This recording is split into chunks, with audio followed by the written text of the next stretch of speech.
So in this video, I'm going to be showing you how to make a half double crochet. So in order to make the half double crochet, you must be able to know how to make a chain, how to make a single crochet, and also how to hold your tension. So if you don't know how to do any of those, please do check out the other videos in this playlist to see how. So to begin with, we're just going to make a chain of around 10 stitches. It doesn't really matter as long as you're happy with the length. So we're going to get our tension and we're going to hold the chain. So make sure that you're holding it like around 3 stitches away from the hook. So as you can see here, we've got the first stitch here, then we've got the second, and then we've got the third. Because we're doing a half double crochet, the stitch will be larger than a double crochet, a single crochet. So we're going to have to skip 2 stitches of the chain instead of 1.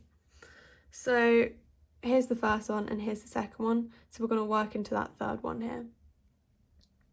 So what's different about a half double crochet is we're actually going to wrap the yarn around the hook before we go into the stitch.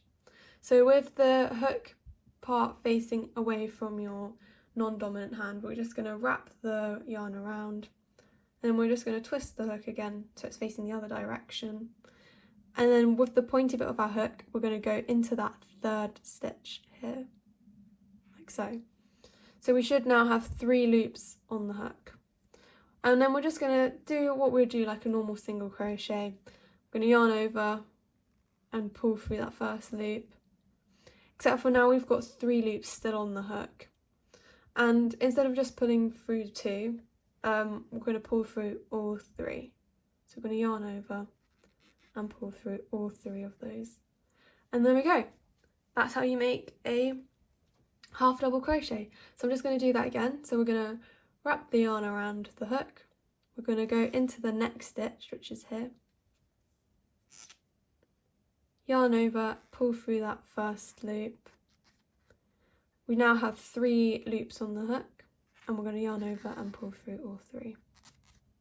Sometimes it can be a little bit hard to pull through all 3.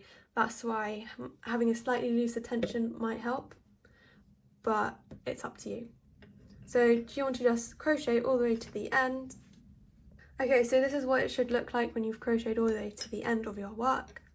So we're now going to try and work a second round. So we do this by chaining 2. Sorry, I just need to get my tension. I'm going to chain 2, 1 and then 2.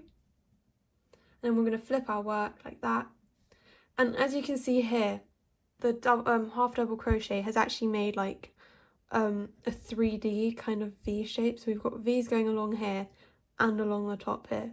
So we want to ignore the V's that are formed like on the back, and we want to work through the ones that are on the top. So we're going to yarn over again, so wrapping the yarn around the hook, and we're going to go, so we're not going to go into these chains, we're going to go into the next stitch. So instead of going through there, we want to go through the top, like so. We're just going to make that stitch. Can you see that there's still like a little line underneath? That's perfectly normal. We just don't want to make the mistake of working through those. We want to work through the top here. So just carry on doing that until you reach the end of the round. And I hope you found this video helpful, and please do check out the other videos, and thank you for watching. Why not check out my book in the description below? It would be a perfect way to test these new crochet skills.